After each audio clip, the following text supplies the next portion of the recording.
Flanders chopped off Burns' head and threw it into the lake. This happened because he heard God's command when he saw Burns dumping nuclear waste and polluting the environment. Slay Montgomery Burns and pee in his ashes! From that moment on, Flanders became a killer who followed God's orders. When Snake was stealing a famous painting, Flanders disguised himself as a statue. He used a cowboy whip to stop Snake. Flanders even merged his faith with weapons. Just then, he received his next mission to kill Marge's two sisters. Flanders didn't understand why God wanted him to kill those two. The camera pulled back, revealing that Homer was actually impersonating God and giving Flanders his assignments. Homer also asked Flanders to figure out what was causing the noise in his car. The next day, when Patty and Selma were driving out, Flanders pushed a large rock down and crushed them to death. Homer commanded Flanders once again. Bart suddenly appeared. This made Flanders realize that Homer had been impersonating God. Homer Simpson?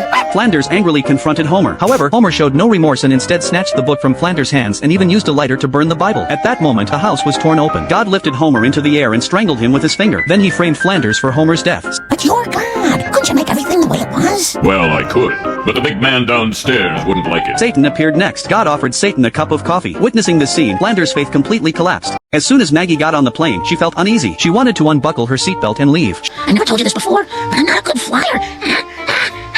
She even ran back and forth on the plane. The Simpson family was kicked off the flight. After returning home, Bart remembered they had forgotten someone.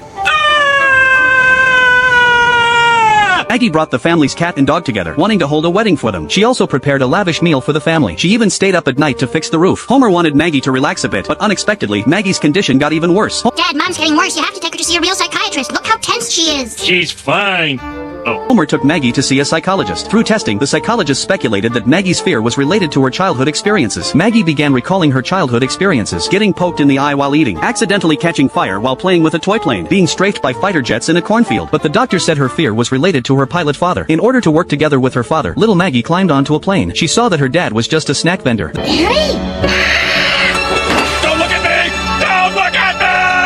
This was the reason why Maggie resisted flying. To help Maggie overcome her inner fear, she and her family boarded the plane again. With Homer's explanation, the plane slowly started moving. That's just a carp swimming around your ankles. Bart grabbed a bunch of spare keys, planning to pull some pranks, and opened up a mailbox at the post office. Oh, thank God! I can get back the angry letter I wrote to my boss! I really didn't want that subscription to The Atlantic.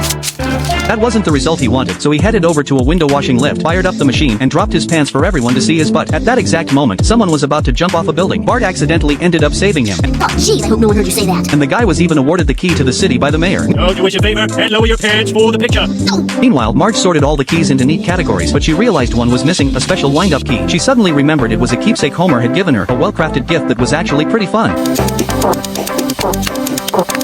Just then, Marge got a phone call and stepped out, leaving the toy behind at home. The toy rolled past Ned Flanders' house, and his sons asked if he had just farted. Ned quickly said it wasn't him. The Jesus Christ, blood, every time you lie. toy kept going and passed by the Constipation Club. Following the toy's trail, Excuse me, has anyone seen my toy? You mean your wind-up pink rod? Marge spotted Wiggum and asked him to help stop it.